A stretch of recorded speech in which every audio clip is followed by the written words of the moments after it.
in this short video today, I'm gonna take you through bridge pose. So bridge pose is a back bend.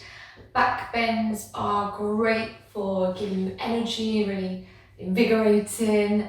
They're really good as well for strengthening weak back muscles, and also just a really great sort of counter pose really for all the forward bending which dominates many of us day to day, whether you're sitting, driving, eating, cycling.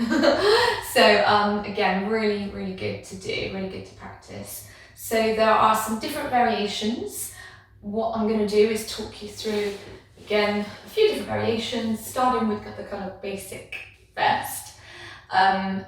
Okay, so let's begin. So if you turn to your mat, bring your feet up near the top end. First thing, we're going to check feet are just hip width apart, and then you can bring your hands behind your thighs, and then just find that kind of tuck of your tailbone, scoop that belly in, and then we'll roll down again slowly onto your back. Okay, so the first kind of thing really, I normally kind of suggest having the ankles underneath the knees, or another way to check, just to guide, is if you reach your arms again just next to the hips, and hopefully the tip of your fingertips are roughly kind of coming in contact with the heels. So that's another good kind of check. You've got that distance as a guide. We're then going to think of just rooting down through the feet, spread out your toes, and also you may want to watch this first, guys, before you come up into the pose, because what we don't want to do once we're up, we don't want to be moving the head and putting sort of pressure through the neck, so maybe have a little look first. But once you're up in the pose, we're going to think of drawing that chin in a fraction and allowing the back of the neck to lengthen. Okay, so we're going to inhale, root the feet down, and then think of lifting the hips and the pelvis up, nice and high. So the first, again, position is just to press, again, the palms down, but really feeling quite grounded through the feet, lifting the hips high, chin tucking in. Our gaze is towards our belly button, the navel. And then quite often what I see in this pose is this. So we definitely do not want that. I need to really keep the legs nice and active, really think of the knees pressing away from the hip bones, staying level with the hips, and the knees again on top of the ankles. And then you're also really opening here, so really good for the hip flexors and front of the thighs. Let's take a few breaths here. Good, opening the chest as well in bridge pose.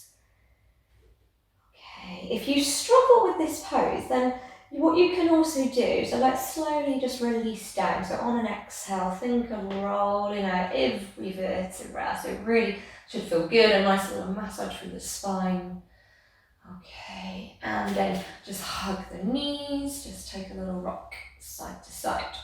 So if you struggle with that, again, come back to those, again, principles, rooting the feet down. What you can do is just take a few kind of flowing movements here, so you can, this is really nice, maybe just before you come into it, just to kind of massage the spine, build up that kind of mobility through the spine. Okay, so always remember that as an option, quite a nice one to practice. Let's do that one more time. Lifting the hips up high, sending those knees away from the hip bones, and rolling down.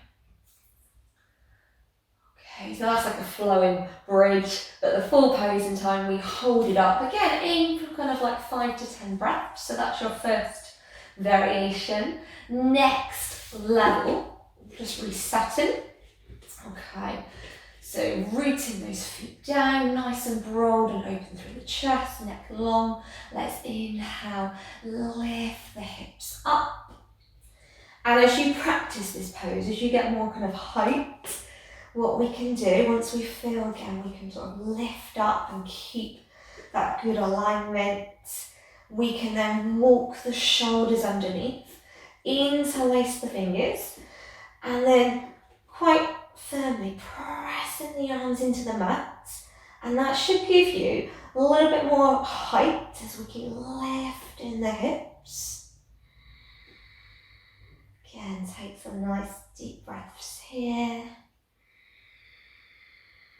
Keep sending the knees away from the hips. Okay, one more variation in time. Once we're happy here, a bit more advanced, we slide the hands behind the hips. Okay, and then in time, we could work with taking one leg up, trying to keep the hips nice and level. Slowly as you rest that foot down, nice smooth transition as we then stretch the left leg up. So again, building up to that one maybe in time. Okay, as you release, again, try not to collapse, really think of every vertebra, bone by bone, coming down, and then hug the knees in. So with practice, this will lead to the wheel again, which perhaps I can demonstrate that on another video, more advanced. Okay, just one more option, wanted to just show you. If you're doing a more kind of restorative yin class, then the blocks are quite useful to use. So in bridge, it's a supported bridge. You could bring the block again just at the end, just behind the tailbone. And again, a bit more, like I said, restorative, relaxing. We can adjust the block, so maybe it's on the lowest setting here. Turning it round again slightly higher, and then if you're ready for a deeper back bend, deeper bridge, coming again all the way up, just finding that comfortable place. And then the palms can face up. And again, you could close your eyes and you could spend again a few minutes in bridge. Okay, slow guys. Let's roll down. And again, just always nice to kind of hug the knees in, take that little release. And then you may want to just roll onto your side and then come up to sitting. Okay, so that is bridge pose. So again, I hope you found that helpful, the different variations. So just again, try to practice again each stage, working your way up. And again, thank you for watching. So see you on the next video. Bye bye.